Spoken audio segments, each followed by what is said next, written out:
நான் ஏற்கனவே கூறியிருந்தது போன்று இந்த விவாதம் தொடர்பாக நேயர்கள் தொடர்பு கொண்டு எங்களுடன் பேசலாம், இந்த கருத்தை தெரிவிக்கலாம் என்று கூறியிருந்தோம். அதன்படி தற்பொழுது ஒரு நேயர் இணைப்பில் இருக்கிறார். தேனியிலிருந்து மனோகரன் அவர்கள். சொல்லுங்க மனோகரன் சார், உங்க கருத்தை சொல்லுங்க. வணக்கம் மனோகரன் சார். வணக்கம் சார். வணக்கம். உங்க கருத்தை சொல்லுங்க. நம்ம இந்தியாவினுடைய அண்டை நாட்டுல இப்படி ஒரு சம்பவம் நடக்குது, ரொம்ப மனக்கவலை, வேதனைக்குரிய விஷயம் சார். அதே சமயத்துல அங்க இந்த அளவுக்கு இந்த தியாகிகளுக்கு இடஒதுக்கீடு கொடுத்தத அங்க இருக்க எதிர்கட்சிகள்லாம் சட்ட ரீதியா அரசியல் ரீதியா அரசியல் கட்சிகள் அழைக்கப்பட்டு அங்க இருக்க அரசு அதை இந்த அளவுக்கு வரவிடாம பண்ணிருக்கலாம் சார். அத கொஞ்சம் அரசு அதுல கொஞ்சம் கவனம், அதாவது அங்க இருக்கிற எதிர்கட்சிகளுடைய தூண்டுதல் அப்படின்னு நீங்க சொல்றீங்களா? இல்லை சார், தூண்டுதல் கூட இத சொல்ல முடியாது சார். இப்ப எவ்வளவோ அறிவியல் தொழில்நுட்பம், எவ்வளவோ விஞ்ஞான வளர்ச்சி, எவ்வளவோ கல்வி வளர்ச்சி இல்ல, அந்த இடஒதுக்கீடு பிரச்சனை தானே சார் மைய பிரச்சனை. அந்த இடஒதுக்கீடு பிரச்சனையை வச்சு இது சுகமா அரசு, சரி எதிர்கட்சிகளே ஒருவேளை அப்படி தூண்டிருந்தாலும் கூட அரசு அந்த போராட்டக்காரர்களை, அந்த முக்கியஸ்தர்களை, அந்த முக்கிய அமைப்புகளை அழைத்து உட்கார வைத்து பேசி இது கொஞ்ச நாள் தொடர்ந்து ரொம்ப நாளா நீடிச்சது மாதிரி தானே சார் இருக்கு. இந்த அளவுக்கு அரசு நிச்சயமாக இதை பண்ணி ஒரு சுமூக முடிவு ஏற்படுத்த, ஒரு சுமூக முடிவு எடுத்திருக்கலாம், அது எடுக்க தவறி விட்டது அப்படின்றது உங்க கருத்தா இருக்கு இல்லையா? ஆமா சார், அது ஒரு அரசு நிச்சயமாக எடுத்து இது பண்ணிருக்கலாம் சார். இருந்தாலும் நம்ம அண்டை நாடு, நம்ம சுகாதார நாடு இருந்தாலும் அந்த ஷேக் ஹசீனா பிரதமர் இந்தியா வந்ததாக தகவல் உங்க மீடியா எல்லாம் சொல்றீங்க சார். இருந்தாலும் ஒரு ஜனநாயக நாடு சார் அந்த நாடு, மக்களால் தேர்ந்தெடுக்கப்பட்ட அரசு. ஒருவேளை ராணுவ ஆட்சி வருதோ இல்ல ராணுவ ஆட்சி தான் அங்க வருது, இந்தியா இதுல புல்லா இறங்கி இந்தியாவினுடைய பங்களிப்பு சார்க் நாடு அமைப்புல வேற வருதுங்க சார். நம்ம வங்கதேசம், இலங்கை, மாலத்தீவு, பூடான், நம்ம நேபாள், இதுகெல்லாம் சார்க் நாடு வரிசையில வரலாம். அது இந்தியா மிகப்பெரிய ஜனநாயக நாடு இருக்கிறதுனால கண்டிப்பா நம்ம இந்தியா இதுக்கு தீர்வு காண வேண்டும் அப்படின்றது உங்க கருத்தை நான் புரிஞ்சுக்கிறேன். நன்றி சார். ரொம்ப நன்றி. நன்றி சார், அழைத்ததுக்கு நன்றி. ரொம்ப நன்றி சார். வணக்கம் சார். வணக்கம், உங்க பேர் சொல்லுங்க? முருகேசன் சார். சொல்லுங்க சார், இப்போ உங்க கருத்தை சொல்லுங்க. முருகேசன் சார், எந்த ஊர்ல இருந்து அழைக்கிறீங்க? சார் முருகேசன், தேனியில இருந்துங்க. ஓகே, உங்க கருத்தை சொல்லுங்க சார். நம்ம அண்டை நாடு சார், பிரதமர் ஷேக் ஹசீனா இந்த பிரச்சனையை கொஞ்சம் சுமூகமா டீல் பண்ணிருக்கலாம். ஓகே, கொஞ்சம் அவங்க லெத்தாஜிக்கா விட்டுட்டாங்கன்னு நினைக்கிறேன். எத்தனையோ நம்ம இந்தியர்கள் வங்காளதேசத்துல டெக்ஸ்டைல் நிறுவனத்துல பணிபுரிகிறாங்க. இப்ப அவங்க எல்லாம் நினைச்சு கொஞ்சம் வருத்தமா இருக்கு சார். ஏன்னா இப்போ இந்திய அரசு தெளிவா சொல்லிட்டாங்க, இப்போதைக்கு பங்களாதேஷ்க்கு யாரும் போக வேண்டாம், அங்க இருக்கவங்க பத்திரமா இருந்துக்கோங்க அப்படின்ட்டு அறிவுறுத்தல்கள் இந்திய வெளியுறவுத்துறை அமைச்சகம் வாயிலா வந்திருக்கு. சரிங்க சார். அவங்கள நம்ம சார் டிவி பார்க்காம நீங்க பேசுங்க சார், தயவு செய்து. திரு முருகேசன் சார், டிவி பார்க்காம பேசுங்க, உங்க கருத்தை சொல்லுங்க.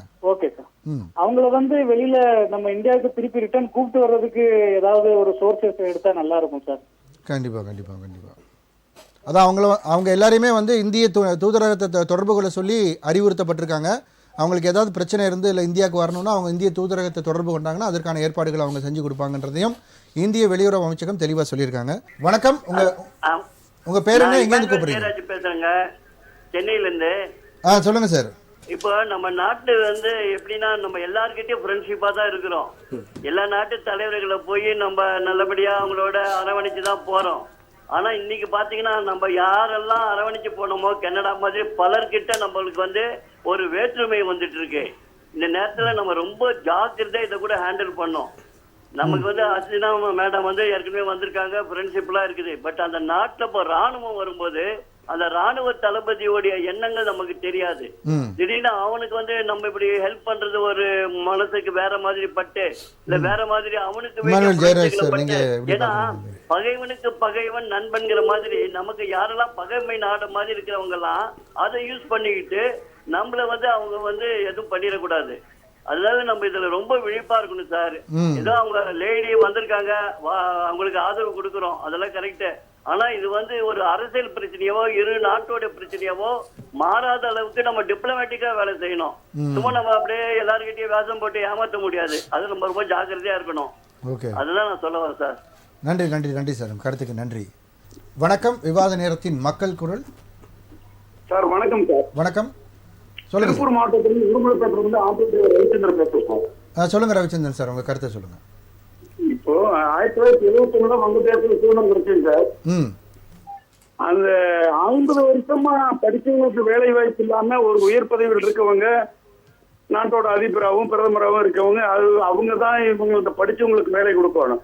சுதந்திர போராட்ட தியாகிகளுக்கு 30% 40% கொடுத்தோம்னா படிச்சவங்களுக்கு வேலை இல்லாம ஒரு ஜெனரேஷனே போச்சுங்க சார். இப்ப நம்மளும் 2 குழந்தை பிறந்தா படிக்க வச்சு அவங்க உள்ளூருக்குள்ள வேலை வாங்குறதுக்கு தான் ஆசைப்படுவாங்க. வேலை இல்லாம வந்து கை வண்டிகளுக்கும் கூலி வேலைக்கு போயிட்டு இருந்தாங்கன்னா இதனாலதான் முருகன் சார், அதாவது இப்போ அவர் சொல்ற கருத்துப்படி பார்க்கும்பொழுது அந்த ஏற்கனவே இருந்த மக்களுக்கான வேலை வாய்ப்புகளை ஒழுங்கா ஏற்படுத்தி கொடுத்திருந்தா கூட இந்த இடஒதுக்கீடு பற்றி அவங்க கவலைப்பட்டிருக்க மாட்டாங்க. ஏற்கனவே வந்து யாருக்குமே வேலை வாய்ப்புகள் இல்லை. இந்த சூழ்நிலை திடீர்னு ஒரு சாராருக்கு வந்து ஒரு இடஒதுக்கீடு வழங்கும் போது அவங்களுக்கு மிகப்பெரிய ஒரு போராட்டமா இருக்கு. உங்க கருத்து என்ன? போராட்டமா இருக்கு. அது உச்சநீதிமன்ற சொல்லி 5% மக்கள் குரலின் நிறைவான அழைப்பாளர். வணக்கம். வணக்கம், சொல்லுங்க சார். உங்க பேர் சொல்லுங்க, எங்க இருந்து அழைக்கிறீங்க? பசுவராஜ். சொல்லுங்க சார், எந்த ஊர்ல இருந்து கூப்பிடுறீங்க சார்? தர்மபுரி மாவட்டம் ஏழைகுண்டை கிராமம். சொல்லுங்க சார், உங்க கருத்துக்களை சொல்லுங்க. இல்ல அவரு சார் சொன்னாரு, காங்கிரஸ் தலைவர் சொன்னாரு விமானத்துல போயிட்டு அழைச்சிட்டு வரணும்னு சொன்னாரு. நம்ம இந்திய நாட்டுல விமானமே எதுவுமே இல்லையே, எல்லாம் தனியார் மயமாக்கிட்டுமே. இருந்தாலும் அரசு கட்டளை இடும் பொழுது தனியார் விமானமும் கட்டுப்பட்ட தீர வேண்டும். டாடா கையில தான் இருக்கு. டாடா நம்ம நாட்டுடைய மக்களால் இல்லாம டாடா இங்க வளர்ந்து விட முடியாது. டாடா கையில இருந்தாலும் ஏர் இந்தியா முழுவதையும் அதற்கு பயன்படுத்துவதற்கு இந்த நாட்டு அரசுக்கு, இந்த நாட்டு பிரதமருக்கு சகல உரிமையும் இருக்கிறது. அதை செய்வார் என்று நான் நம்புகிறேன். கண்டிப்பா கண்டிப்பா, அதுதான் உங்க கருத்தா இருக்கா சார்? இப்போ நம்ம வந்து இப்போ எல்லாமே தனியார் மயமாக்குவதால் அந்த அந்த வசதி நம்மகிட்ட இல்லை அப்படின்றது அவங்க கருத்தா இருக்கு. சரியான கருத்து தான் அது. அவர் சொல்றது சரிதான்.